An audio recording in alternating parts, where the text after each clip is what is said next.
Arruinando PvP. Primero nuestra víctima.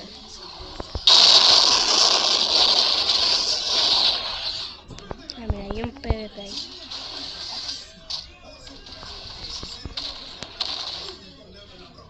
Ok.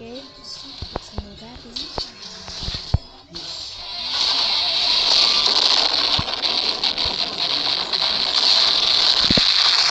Jajaja. Nuestra víctima.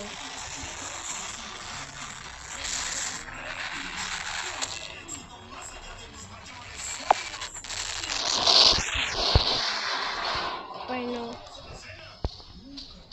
adiós. Va a ser segunda parte, bueno, si quieren. No sabe que mi amigo es el youtuber. Él no sabe. Tapi. Adiós.